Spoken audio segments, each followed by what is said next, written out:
As-tu envie de faire la rencontre de quelques-uns des personnages de mon premier tome, Nos miroirs, vos histoires?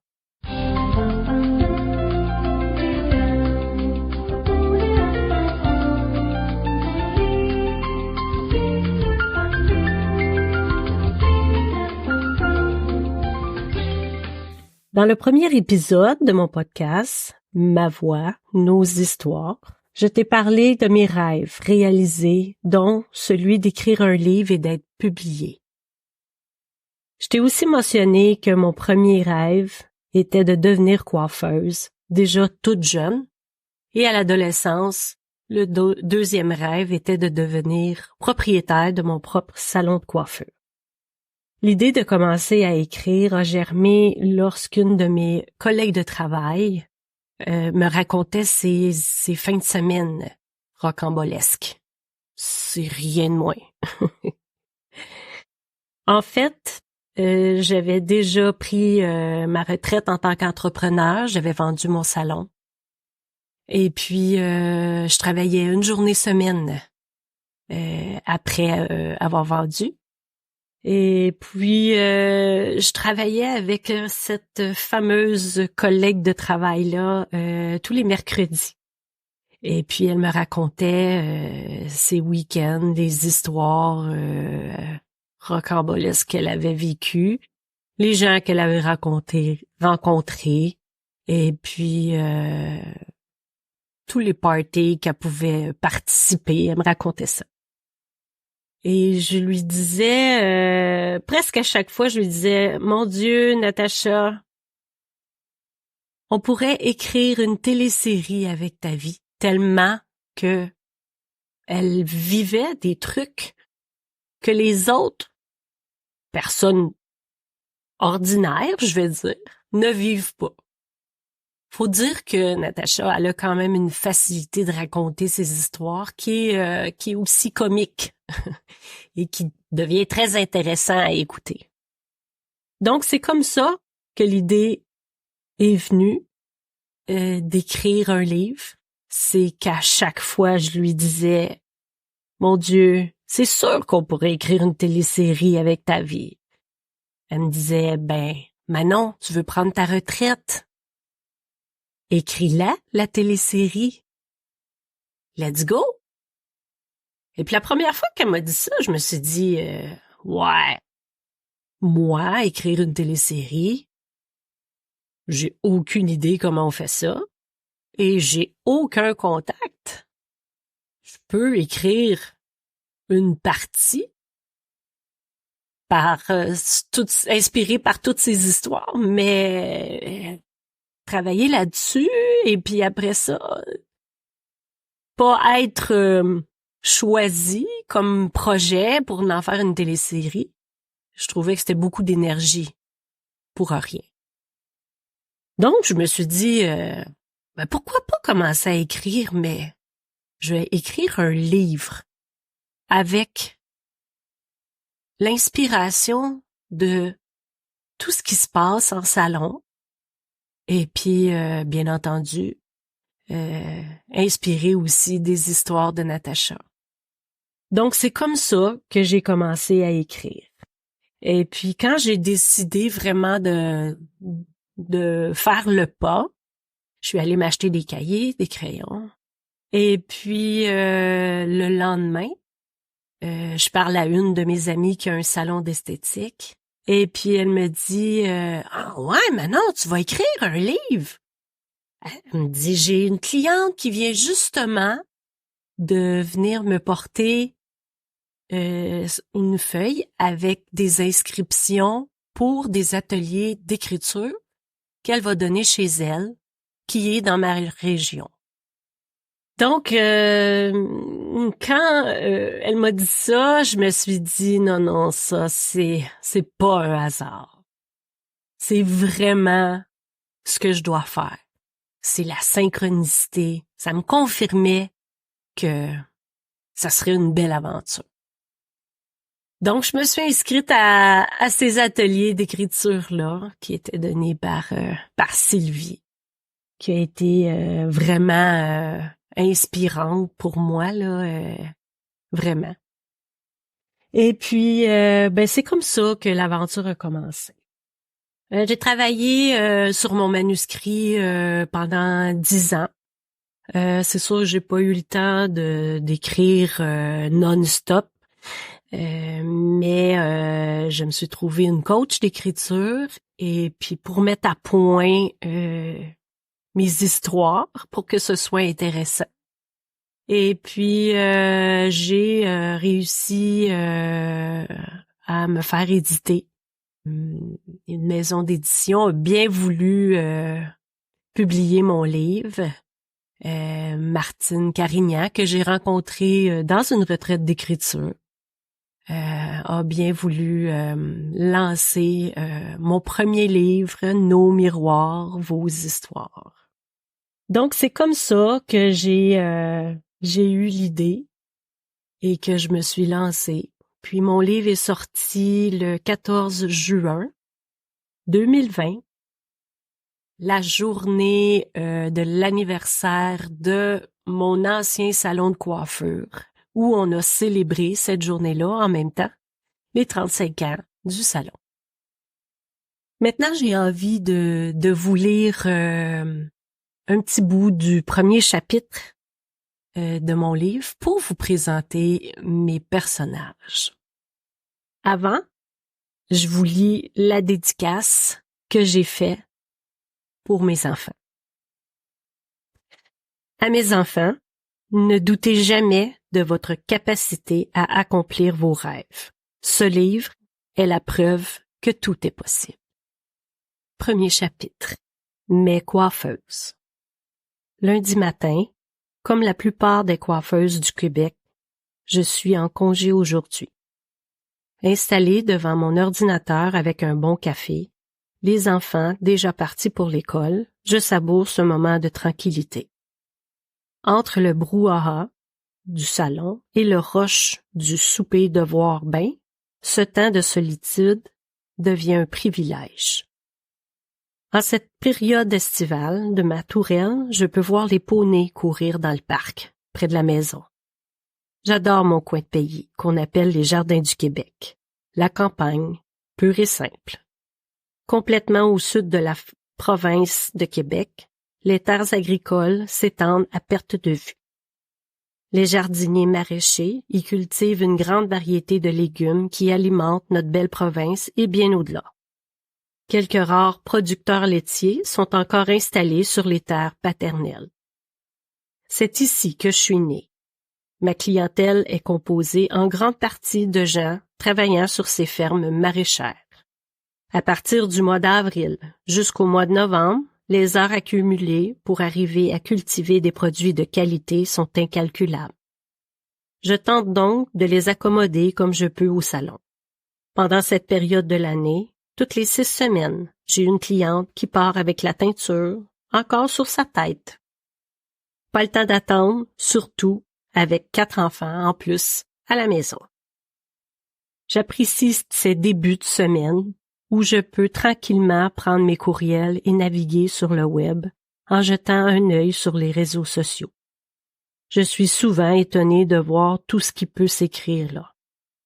Je me sens parfois même mal à l'aise de lire ce que nos amis, entre guillemets, peuvent afficher comme opinion semblant avoir été écrite sous le coup de l'émotion.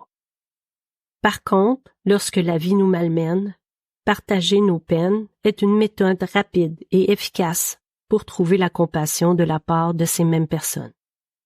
En lisant le fil d'actualité de mes amis Facebook et de quelques clientes chouchous, un post que partage une de mes collègues de travail attire mon attention. Je vois Rosalie et un jeune homme sur une photo qu'elle a publiée. Elle s'adresse à lui en lui écrivant un message touchant. Je ne le connais pas. Elle ne m'a jamais parlé de lui. Le temps de comprendre le sens des mots écrits par Rosalie, je devine qu'il s'est suicidé. Cette nouvelle me frappe. Elle lui fait ses adieux et lui dit à quel point elle l'aime. On peut sentir son désarroi et toute sa tristesse. Merde, pauvre Rosie. Il avait à peine 22 ans, trop jeune pour mourir. Du haut de mes 45 ans, j'ai instantanément une pensée pour les parents de ce jeune homme. Quel calvaire! Perdre un enfant, c'est ma plus grande crainte. Mais vivre le deuil d'un suicide, ça me tuerait. Juste y penser, ça me rend folle. Je suis tellement triste pour elle, c'est difficile de perdre quelqu'un qu'on aime, surtout dans de telles circonstances. C'est atroce. J'aimerais la prendre dans mes bras à ce moment précis. Rosalie est très sensible, malgré ses airs de rockeuse. Plusieurs de ses amis virtuels sympathisent avec elle et lui écrivent des messages réconfortants. Mon cœur se serre et mes yeux s'embrouillent. Je serais tellement en colère si ça m'arrivait. Le pire, c'est que je ne me le pardonnerais même pas.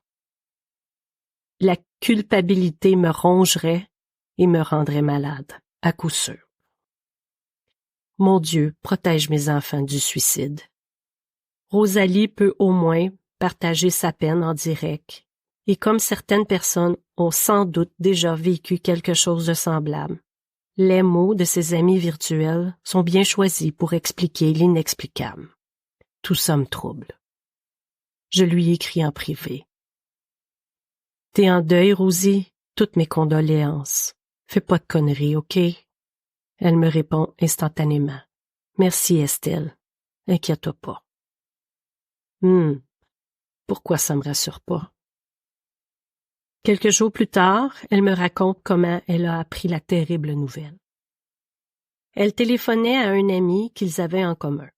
« Salut, Gagnon! Hey, coudonc, Tremblay, y es-tu mort? » Cette phrase, qui semble si banale, est trop souvent utilisée lorsque nous sommes sans nouvelles de quelqu'un depuis longtemps. Rosalie enchaîne sans lui laisser le temps de répondre à sa question. « Ça fait une semaine que j'ai pas eu de ses nouvelles. Je l'appelle puis il me répond pas. » Son ami lui répond. « Ouais, il est pas encore mort, là, mais ses parents le débranchent à soir. » Rosalie est sous le choc. Elle ne s'attendait pas à une réponse comme celle-là. Il lui faudra encore quelques minutes pour absorber le coup et réaliser l'ampleur de la tragédie. Jamais elle n'avait perçu le désespoir de son meilleur ami.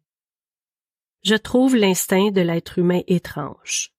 Au moment où notre vie est en danger, soit à cause de la maladie ou lors de crises extrêmes comme en temps de guerre, la majorité d'entre nous veut échapper à la mort à tout prix. Ici, au Québec, nous sommes choyés. Malgré le froid de nos hivers canadiens, c'est l'une des meilleures places où habiter sur la planète. Malgré cela, notre province figure tout de même parmi les 10 endroits où le taux de suicide est le plus élevé. La pression sociale en est sûrement l'une des grandes causes. La détresse de l'homme détruit son raisonnement. L'orgueil le fait taire. La peur d'être jugé l'isole. Certaines personnes franchissent le point de non-retour. Rosalie fait partie de l'équipe du salon de coiffure depuis bientôt 1 an et demi. Je me souviens exactement de notre première rencontre. C'était un mercredi matin. N'ayant pas de cliente dans la prochaine heure, j'en profitais pour passer le balai dans la salle d'attente afin de ramasser les cheveux qui s'éparpillent toujours un peu partout. Victoria était assise au bureau de la réception, en train d'étiqueter des produits de la commande reçue de la veille. On discutait de tout et de rien lorsque j'ai vu une voiture se garer dans le stationnement du commerce. « T'attends une cliente, Vicky? » Vicky est le surnom que tous les proches de Victoria utilisent et Rosie est celui de Rosalie. « Ben non, Estelle, ma prochaine cliente est à 13h. »« Ah ben, il y a quelqu'un qui arrive. Encore un vendeur de quelque chose, je suppose. » Lorsque Rosalie est passée devant la grande vitrine du salon, j'ai tout de suite su qu'elle était coiffeuse. C'était son look. Elle a frappé à la porte avant d'entrer. Je me suis avancée à sa rencontre. Elle avait début vingtaine. Ses cheveux, noirs, avaient des sections jaunes éclatants, étaient coiffés en mohawk. Très tendance, cette idée-là. mais pas très commun dans mon coin. Ses yeux étaient soigneusement maquillés, ce qui faisait ressortir le bleu de ses iris derrière ses lunettes stylisées. J'adore les gens qui se démarquent et s'assument. J'aime la différence. En coiffure, c'est ce qui a fait ma réputation. Elle était plus grande que moi. Facile, je mesure à peine 5 pieds. Elle m'a dit nerveusement avec un certain aplomb: « Allô, je m'appelle Rosalie Labelle. Mes profs de coiffure m'ont conseillé de venir vous voir pour faire mon stage. C'est bien ici que Frédéric Van Marley a fait le sien? » Hein? Je comprends pas. Frédéric a fait son cours de coiffure à l'école professionnelle de Châteauguay il y a plus de 9 ans déjà. Victoria a terminé le sien depuis à peine 2 ans, à la même école. Je suis fière que Frédéric ait laissé sa marque, mais les enseignants n'ont certainement pas oublié Victoria pour autant. Elle s'est distinguée par sa passion, son talent et son style, tout comme Frédéric. Je me suis retournée vers Victoria, qui est toujours assise au bureau de réception, et je réponds en même temps à Rosalie. Oui, mais Victoria aussi a fait son stage ici. » Elle agita la main et sourit à pleines dents en signe de salutation. « Elle devient bientôt travailleuse autonome, elle va louer sa chaise. »« Ah oui, félicitations, c'est bien le fun. Je suis contente pour toi, » dit Rosalie en s'adressant à Victoria. « Wow! Elle est donc bien fine, cette fille-là. » J'étais agréablement surprise de l'entendre féliciter Victoria. C'est rare de voir des jeunes adultes en complimenter sincèrement d'autres pour avoir accompli quelque chose. Cette attitude spontanée me combla de joie. Dans le domaine de la coiffure, il existe souvent une grande compétition entre les coiffeuses. Comme dans la plupart d'autres domaines d'ailleurs, l'orgueil et la fierté nous poussent à nous dépasser. Avoir la plus grande clientèle et des clients prestige sont le but ultime de plusieurs coiffeurs ambitieux. Et j'ai déjà fait partie de cette catégorie. Bien sûr, cette ambition crée aussi de la concurrence entre les coiffeurs dans un même salon. J'ai vite compris que je ne pouvais pas vivre avec une telle tension. Si je voulais pratiquer ma passion, la seule compétition que je suis capable de tolérer est le dépassement de soi. Et c'est ce que j'ai enseigné à chacune de mes filles qui sont passées dans mon salon. En étant consciente que tu as fait le maximum pour satisfaire ta cliente et que le résultat de ton travail est digne de tes connaissances, tu seras toujours fier de toi. C'est pour cette raison et à ce moment précis que je suis tombée sous le charme de cette jeune femme. Je lui ai tendu la main, je lui ai dit: « Je m'appelle Estelle, je suis l'ancienne propriétaire du salon, mais laisse-moi tes coordonnées, et puis Léonie, la nouvelle propriétaire, va te rappeler. Compte sur moi. » Ensuite, on a discuté de coiffure et de produits pendant quelques minutes et elle a quitté le salon. Je connaissais déjà la façon d'enseigner de cette école et j'étais convaincue que Rosalie devait faire partie de notre équipe. Rosalie était passionnée de coiffure comme nous. Je me suis empressée de téléphoner à Léonie. J'étais vraiment emballée de lui annoncer la nouvelle. « Léonie, une fille vient de passer donner son nom pour faire un stage ici. Je te jure, elle fit dans notre équipe. Il faut absolument que tu la rappelles. »« Ah oui? Oui, je te le dis, tu seras pas déçu. Je te texte ses coordonnées. » On discute un peu et Léonie me dit avant de raccrocher: « OK, je vais la rappeler, Estelle. » Yes, la famille s'agrandit. Et depuis 7 ans, Rosalie colore nos journées. Spontanée, elle est un vrai livre ouvert. C'est aussi quelqu'un sur qui l'on peut toujours compter. Elle a une âme singulière, tout comme son apparence, avec ses piercings et ses tatouages, et ses changements de look, comme les longs cheveux fuchsia qu'elle porte maintenant. Rosalie est colorée dans tous les sens du terme. Divertissante, drôle et souvent sans filtre, elle a toujours une nouvelle histoire rocambolesque à nous raconter. Elle est presque aussi expressive que moi. J'ai bien dit presque. Cette jeune femme est la personne la plus attachante que je connaisse. Alors voici la première partie de mon premier chapitre et j'aimerais ça t'inviter à mon prochain épisode qui aura la deuxième partie. Je te ferai faire la connaissance de d'autres personnages puisque le chapitre s'appelle Mes coiffeuses. Si tu veux savoir un peu plus sur moi puis découvrir mes autres livres, parce qu'il y a le tome 2 et j'ai aussi un collectif d'écriture.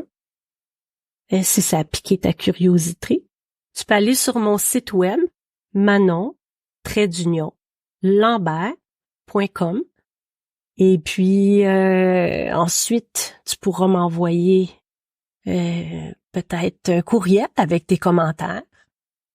Ça me fera un grand plaisir de te lire. Et puis, en terminant, je me présente, Manon Lambert, auteure, coiffeuse retraitée, conférencière et maintenant, podcasteuse. J'aimerais savoir, avant de terminer, en lien avec les rêves, qu'est-ce que tu vas faire comme action pour accéder un peu plus à un de tes rêves aujourd'hui? Je te dis ciao, à bientôt, bye bye.